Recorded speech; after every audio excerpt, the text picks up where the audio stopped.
And now that we've talked about what is so great about Java, then we need to talk about who is using Java right now and why in some cases it's very popular. And who is using Java? Well, number one is Google.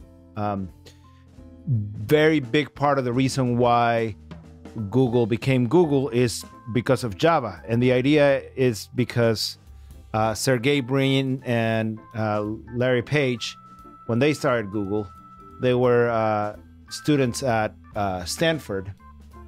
And the idea for them was that they could build a distributed system where they would have a bunch of cheap or low-cost machines to store very big amounts of data.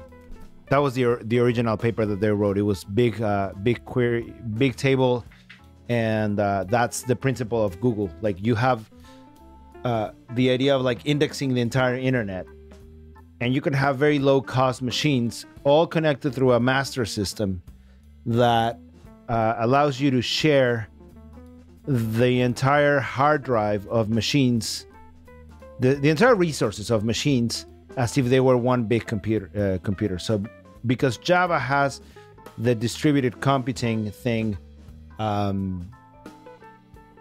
Java has a distributed computing thing built in. The what's it called? The entire platform allow them to build that. So that's why one of the main programming languages in Google is Java. Right now they're using Go, and also they're moving away from Python. But for a while, Java and C, because they wanted to squeeze every single piece of CPU cycle out of a machine. Now computers are so cheap, and cloud computing is relatively cheap, that you can fraction things in a computer. But Java was really important because of this distribution of or making distributed systems. So number one that is using Java is Google. The other one is the Spring framework, which is a very popular framework for building the backend of websites and APIs and things like that. So it's a very big project, and actually we review that on Java 3. Hadoop, which is essentially the Google file system clone, which is basically this. It's just an open source version, and the clone that was written in Java, and also Android apps. Now, one of the important, why would Android apps run Java when the reason is very simple. The idea with Android, actually, let me take just a quick survey. Who here, typically you have different brands of phones. So you might have, you know, what it used to be the Google Nexus, which is now the Pixel. You have Samsung, you have HTC, and, you know, any other manufacturers like Huawei. I don't know how do you spell it. I think it's spelled like this. And each one of those might have a different type of processor. This can have one brand of processor. This can have another one. This can have another one.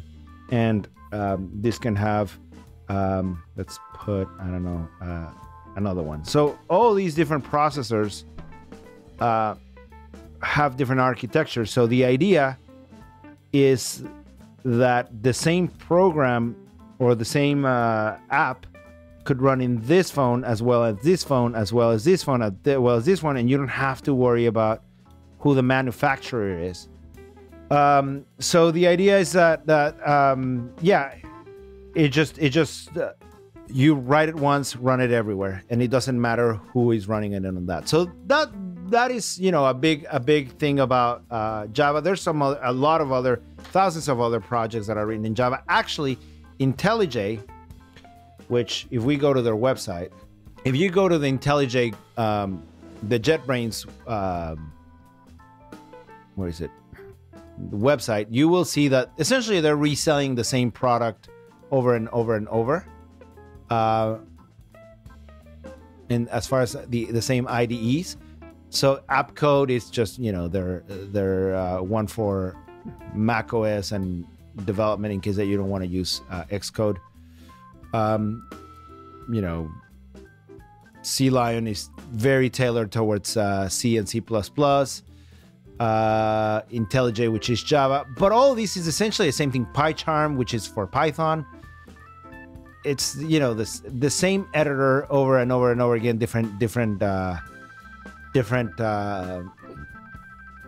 language, and with different built-in packages, but it's the same thing, which is the IDE that we're going to use. That was written in Java, and it's in all the languages that they're using. It's written in Java. So there's a bunch of different tools out there that are Java based, that IntelliJ, I mean, that are in this platform now. So the importance of Java is it's still one of the top dogs in the game. I mean, again, if we go into Octoverse, it's the third most popular language. And if you see like some of the languages that are growing, you know, like Dart, I don't know what is Dart or Rust, but Kotlin, which is similar to Java, and it actually runs in the Java virtual machine, and others are growing really fast. But there's also like, I think TensorFlow is written in C++ and Java,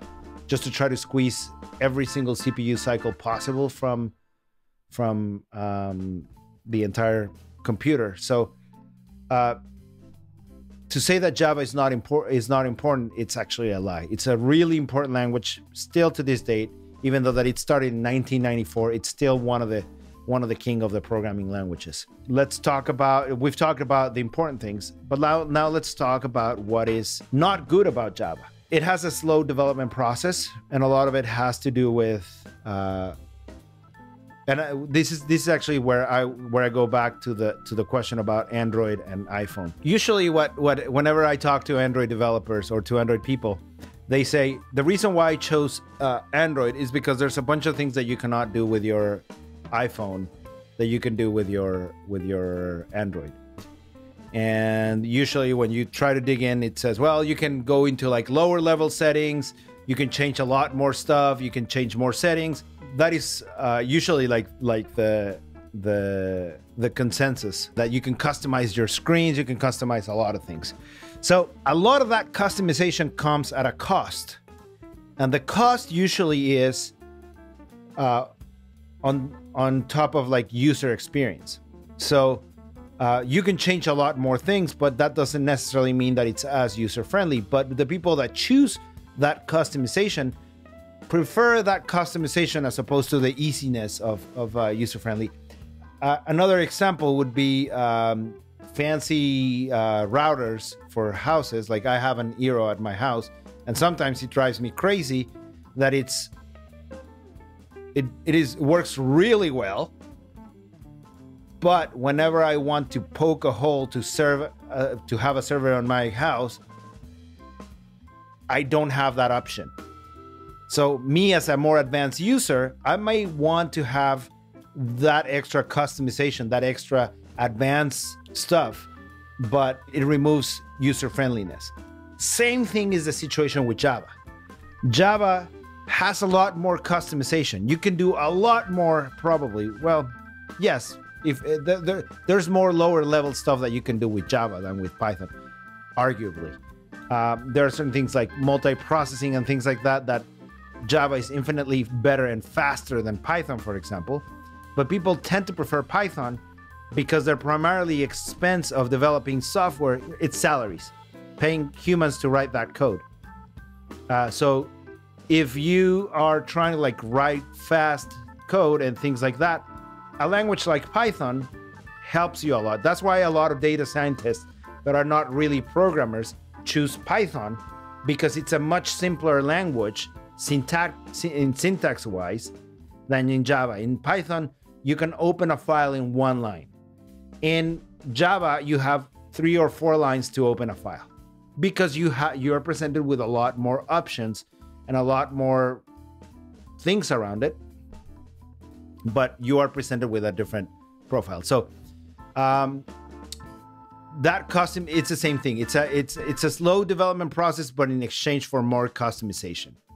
So the disadvantage is that the development process will be slower.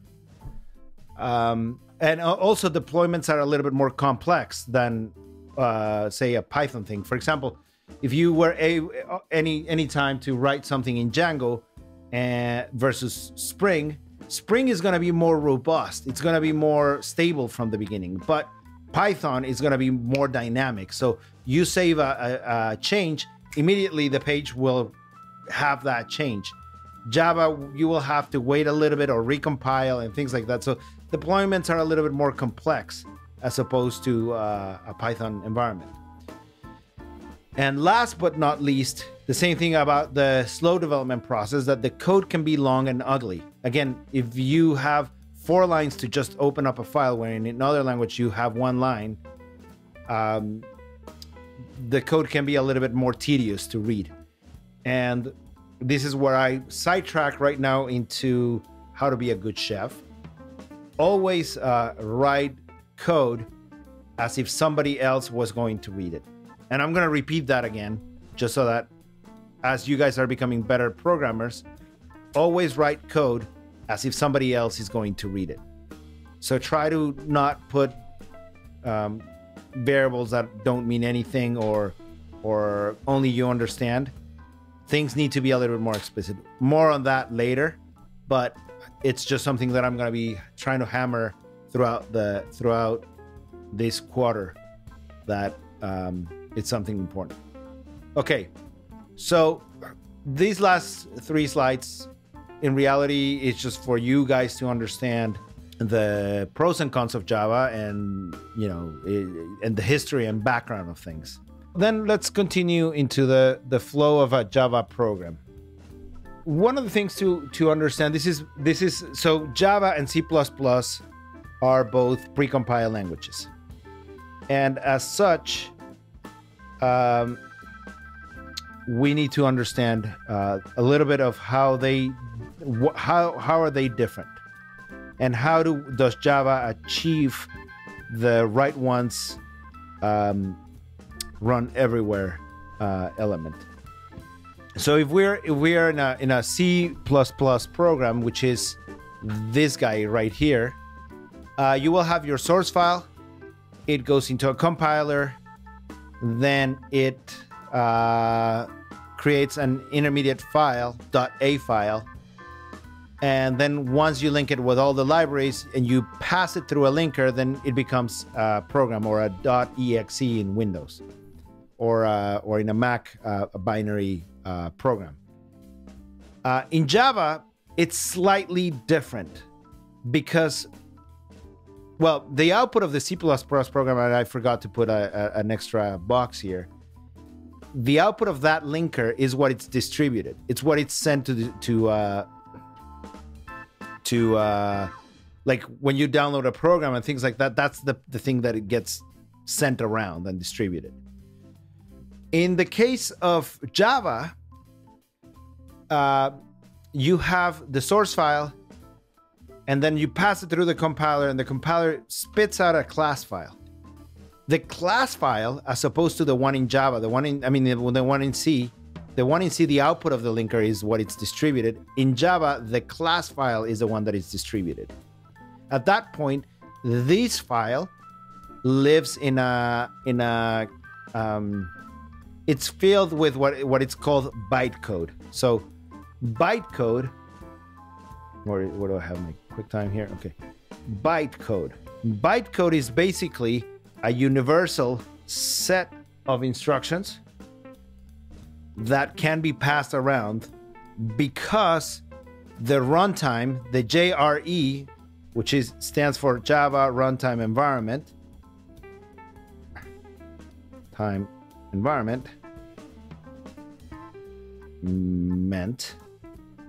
is the one that will understand this set of instructions and then convert it into native code.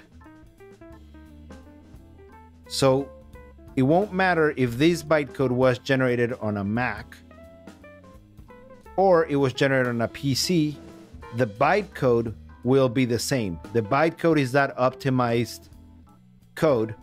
The native code here is what the runtime, this guy here, the JRE, is the one that is going to understand. Doesn't matter where it comes from. It knows how to understand that binary code. This right here, the bytecode, is the portable environment.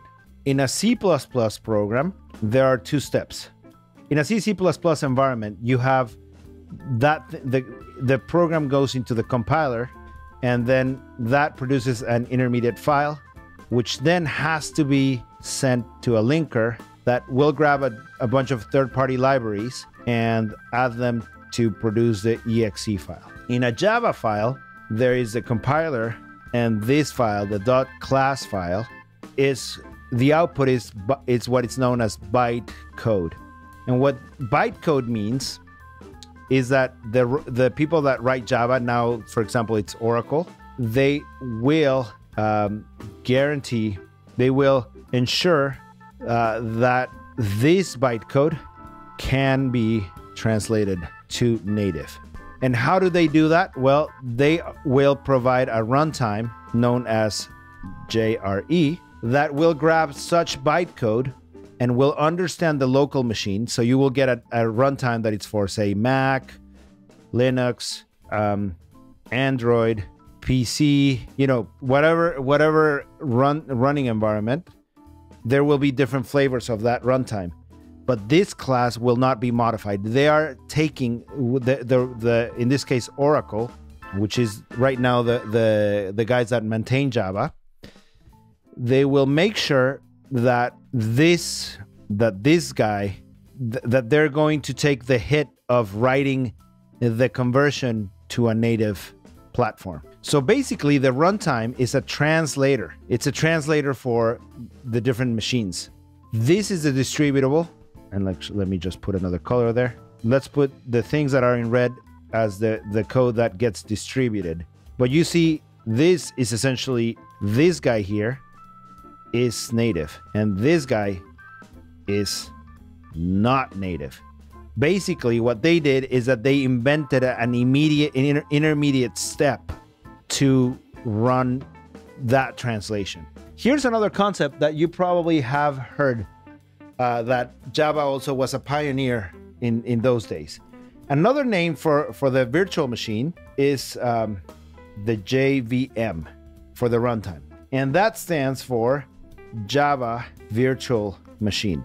Basically, what the writers of Java did is that the runtime is a computer living inside of another computer. In other words, who has played with AWS from you guys? If you guys stick around until Java 3, you will get a little bit of playing with AWS, because there's a class on using Lambda containers. Anyway, with Java, one of the concepts that it's being told everywhere right now, or in as far as you probably have heard the term the cloud, right? And one of the things that enabled the cloud was that you could grab a machine and partition it in multiple smaller machines according to what people would use. So you would pretend that this is one machine, and it's in reality it's a virtual machine. And that virtual machine, say, out of a machine that has, I don't know, let's say that it has 1, 2, 3, 4, 5, 6, 7, 8, 9. It has 9 processors and say like 1 terabyte of disk space. Virtualization is the capacity of saying, okay, I'm going to split it into 4 machines. One that has 2 CPUs, another one that has 2 CPUs. Let's make it like this. And another one, let's say, that has 3 CPUs. So, in other words, this is one machine, this is another machine, this is another machine, and this is, this is one machine, right here. And the blue actually is this machine here. So we have all those machines around, and it's essentially just virtual machines. A single machine has been partitioned into different machines. That concept of partitioning or at the very least having a machine that lives inside of another machine that is just acting as a little buffer and translation between two computers, was introduced by Java. And it is our runtime, or the Java virtual machine, which is JRE or JVM, some ways to refer to it.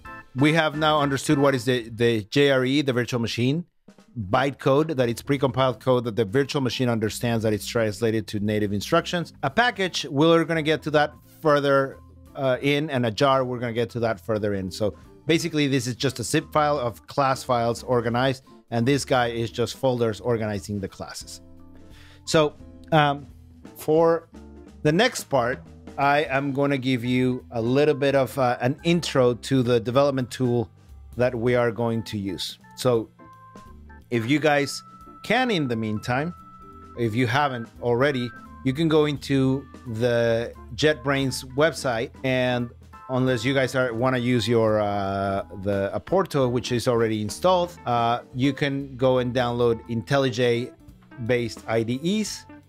Click on download. But the most important thing, when you go into the download page, download the community version, because the commercial version is quite expensive. So I would recommend that you download the community version. One of the things that I also want you to do is to download Java SDK, and then you can go into the Oracle. So you're going to go to Google, download Java SDK or JDK. Okay, so since we're all done, then most likely when you start IntelliJ, you get this screen. So we're gonna create a new project, and we're gonna select the Java one at the top left. Then you're gonna select the project SDK. In my case, I have two SDKs selected. I'm gonna use 1.8 in my case, but you can use any of the newer versions. You know, like you can use Java 11, whatever it is. Actually, let's use 11 for now. As long as you get one of these guys, then that's fine. Then we can continue and hit next. Actually, in the title of our project here, once we hit next again, we're going to put Java 1, and we're going to hit finish. So a window like these appears in your screen. Let me make it a little bit bigger. The settings of mine are tweaked, so that way you guys get to see a bigger font. In your case, you won't see a bigger font. It's just for me so that I can teach properly. It is, you get this window. So you have on the left, the project. On the right, you have build tools, which you won't use on this quarter. You will use that on Java 3. On the bottom, you will get this drawer that shows the terminal. On my allergies. No, I stopped it right before I was about to sneeze with allergies. And then, so basically here, it's just the important thing. Like right now, we're getting this Java 1 thing. So if we open where it says Java 1, and go into the source, click on the source directory, we can right click on it, and we're going to click on Java class, and we're going to type as the title, hello world. Notice this camel case notation. A camel case means that if I show you what in Java it is, camel case is that when you define the name of a variable, rather than putting hello world, you do uppercase H, hello, uppercase. And it's all, in both cases, it's one word, but it helps you to, it's like the back of a camel. So that's why it's known as camel case. Okay, so now that we have this hello world, we're going to start typing the word main. And you're going to get this main method declaration. You just hit enter, and it fills in public static void main string args. And then in the same vein of doing the way that we did main, you can type out. No, sorry, S out. And that's a shortcut. And then hit enter, and it will print system out print ln. And we're going to put it in double quotes, hello world, and save it. And now that this is the hello world is there, you're gonna right click and select run hello world.main. That's how we're gonna run our programs in IntelliJ. So now it printed hello world because this is the instruction that we gave it. Anyway, so how does this happen under the hood? So I'm gonna go into the terminal here, and I'm gonna show you that if I am in the source directory, the only thing that I have is hello world.java. So if I look at this hello world, it's a text file that has the same thing that we typed. Basically what we just did. This I don't expect you to really remember it for this class. I mean, I'm trying to teach you to right click run. So in this case, we're gonna go for that, and we're gonna, but I wanted you to understand how it runs in the background. So we've talked about the compiler a bunch. So the compiler is called Java C or Java compiler, and we just put hello world.java. The thing that it's gonna do is that it's adding this hello world.class, and that hello world.class is the bytecode. So when I look at this bytecode, it's just binary stuff that it just will try to do, right?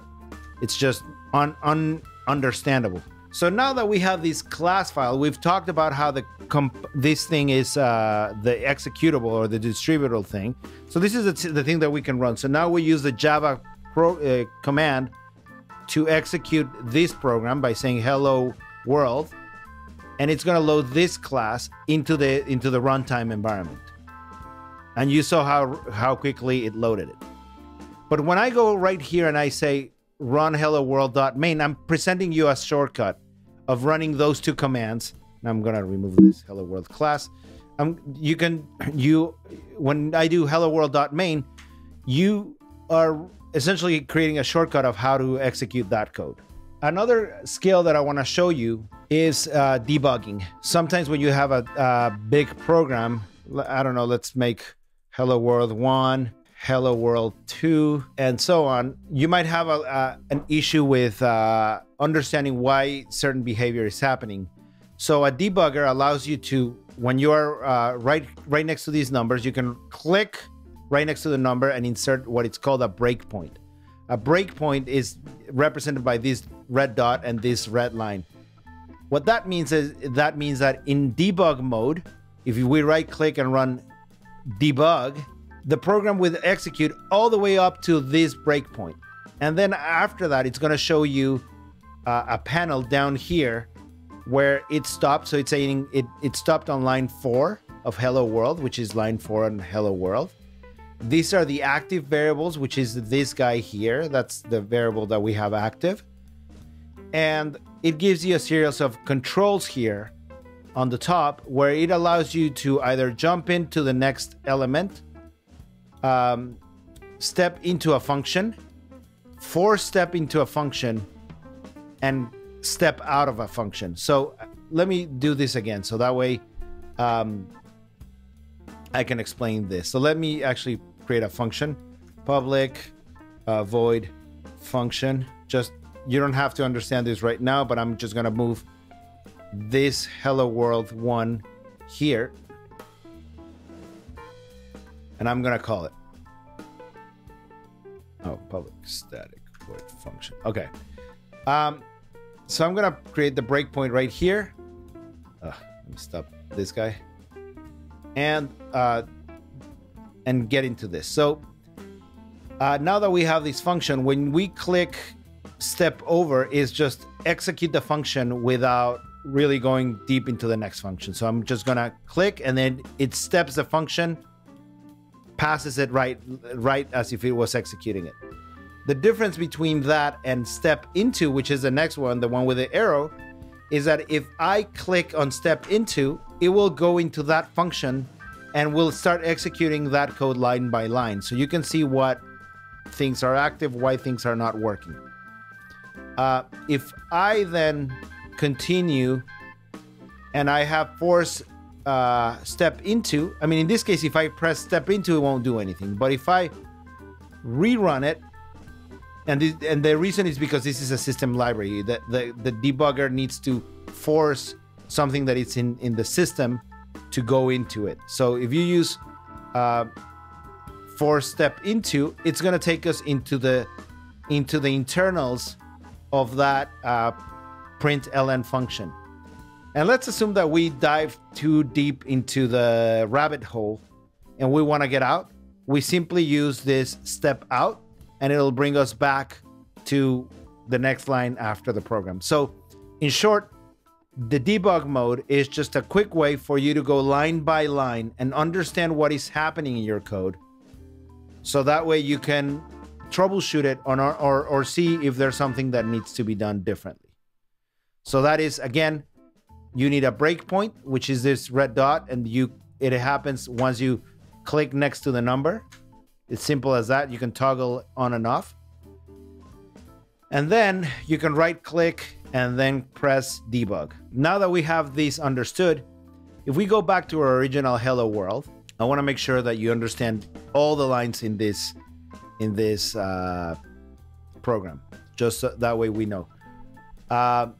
Even though that it does one thing, this is what I was telling you, that Java sometimes is a little too verbose for what it's supposed to do.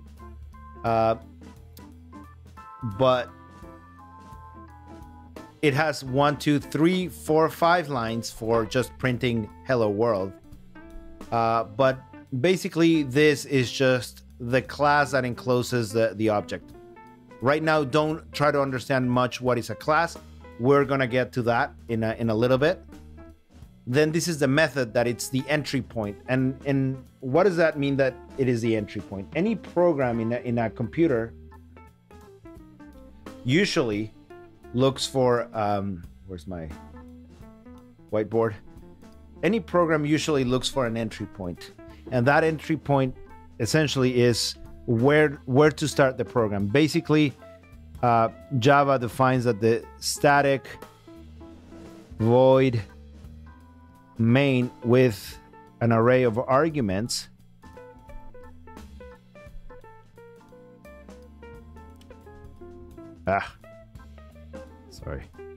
an array of arguments, string args, is the entry point for that program. And then whatever code follows in that function is what is going to be executed. So this is what the program is going to look for as the starting point. Then this line says essentially write it down to the console. This is what the console is going to do.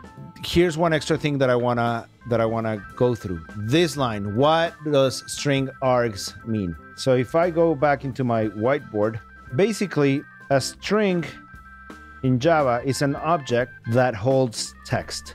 So for example, if I'm saying hello world, it's a string.